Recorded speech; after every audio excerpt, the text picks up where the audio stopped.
Hey y'all, Stephanie here. Welcome back to my channel. Today's video is going to be a recap of a video I did 6 years ago with 10 things that we were saying no to in order to remain debt-free and prioritize traveling and giving. And I'm going to recap if those are the same, and I have a few to add in. So let's get right into the video. The first thing that we said no to an area was professional haircuts for our boys. So if you're new here, I have 4 sons and my husband, and I cut all of their hair. My husband had me start doing that like a month into being married. I was terrified that I was going to screw it up, but they're extremely simple haircuts, but it saves us so much money in just having me do it. As for my hair and Lucy's hair, I have a sweet friend who has her cosmetology license, and she comes and cuts our hair for like $20 a pop at my house, so it's fantastic. Number 2 is I said we had no subscriptions and no Amazon Prime, and that is still true. And I shared this once on Instagram, and people didn't all know this, but you can get free shipping on Amazon without having Amazon Prime, as long as it's like $35 that you're ordering. And we're not big Amazon people, but I do use it on occasion, and I never pay shipping unless it's like a birthday present for somebody and I didn't happen to hit the threshold. Also, you often end up getting 2-day shipping anyway, because if Amazon, they're smart, and if they're needing to get everything out in the same shipment to the same area, they're going to go ahead and send it. So you often get stuff, and that it's not guaranteed, but you often get it very quickly, and you're not paying the Amazon Prime membership. Number 3, I said we didn't eat out. This is still very, very true for our family. And in some ways, it was easy then because we had such small children that I thought eating out with all of those kids wouldn't be enjoyable to me. We had 4 kids, 3 and under at one point. We now have 5 kids, 9 and under. I now find it enjoyable for the most part to go out to eat with our children. Our youngest is still a little iffy at the table out to eat. But the reason that we don't now is that we have 7 of us, and eating out is so expensive compared to eating at home. So it's just not something that to us is worth it. We did in the year 2022, I put it on kind of our family plan for that year that I wanted to begin taking the kids out to a restaurant, and we even planned it down to it being the first Sunday of the month.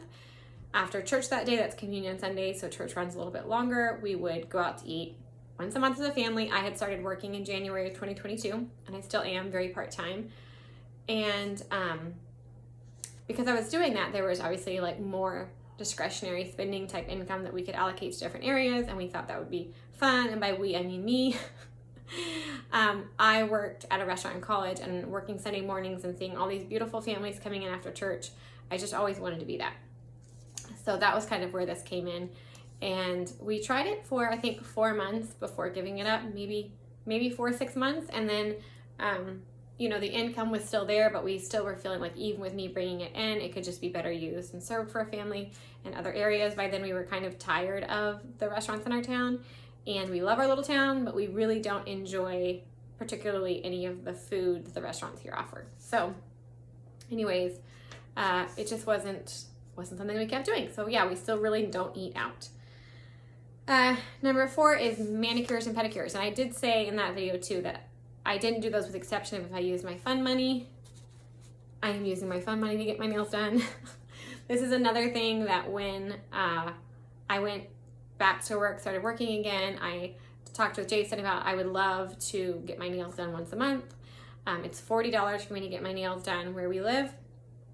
And then of course I tip. But I haven't done that every month since then, but it is something that I enjoy doing. So I do sometimes have my nails done. So that's kind of we still don't do it, but we kind of do it, but it comes out of fun money. Sometimes it comes out because I'm working and we allocate that money. The way we do our budget, let me say this really quick, is that we still live off of like Jason's income and everything. And then when my income comes in and I get paid after the month is done, I submit my hours for how much I worked with families for that month. I work with new foster parents.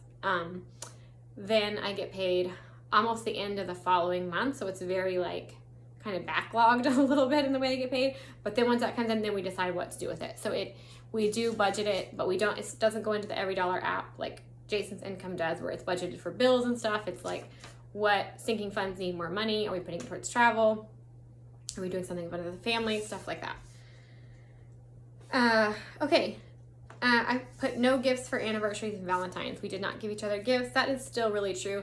I did just give Jason, he got a MyPillow for Father's Day, but by and large, we still do not do birthday presents. Other than experiences, we don't do physical gifts, and we like Valentine's Day. I didn't even get flowers this year. Like, it wasn't something we even did that.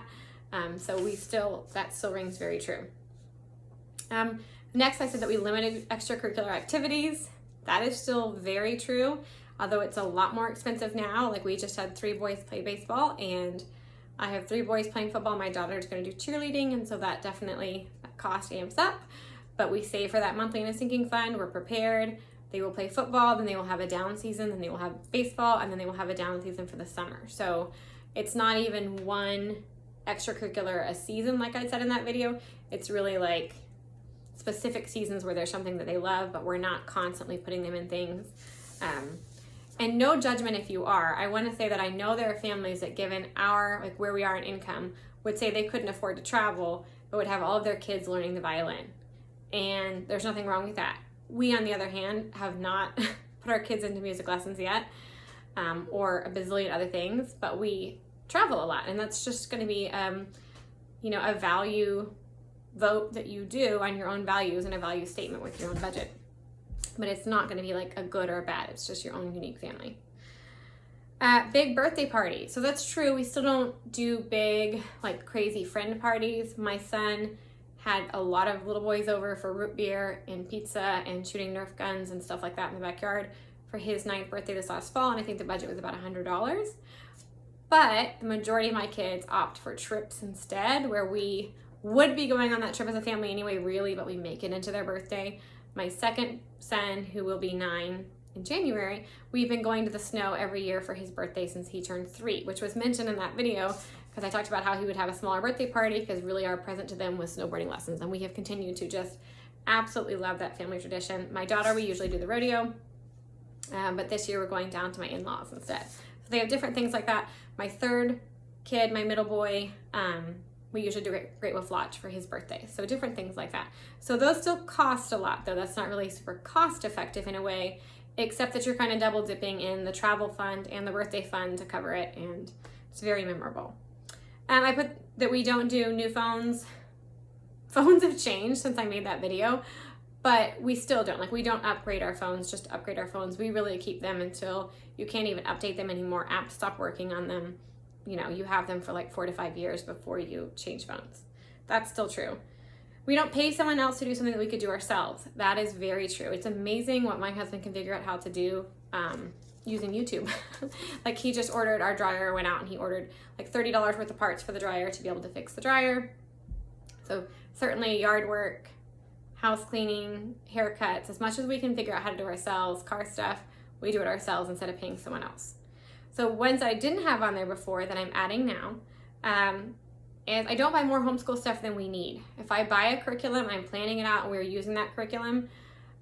I don't have kids that have any special learning needs, but still, I really try to plan the curriculum, and that's what we're using, and not get distracted by all the shiny new curriculums and extra stuff that people put out there for homeschoolers, but really stick to tried and true. Let's get this done. Let's get your education in there. I don't buy expensive makeup or expensive skincare stuff. You can see that in my video. I'm looking at it right now. It's over there, that I did on what I have as far as that. I don't prioritize buying organic food. We sometimes buy organic from Costco because it's just what they have and it's still a good deal, but it's not something that I'm looking for on a label. We don't upgrade our cars just to upgrade our cars. We always buy older. We always buy used. We don't switch cars often. And we just don't do a lot of extras. So we really try, and I think cash budgeting helps with this, not to be impulse buyers, as well as, like, an example of this. I have to stand up because my feet are hurting. Our boys just did baseball, but they didn't need baseball gloves and 1,000 baseball pants. Like, we don't do all the extras. We definitely get what everyone needs, but we're not doing just a whole bunch of extra stuff. And of course that blends well into our kind of minimalist perspective, but it also saves a ton of money. So I think that is my entire list. I would love to know what you say no to, and what are your favorite things to say yes to on your budget too, for some fun.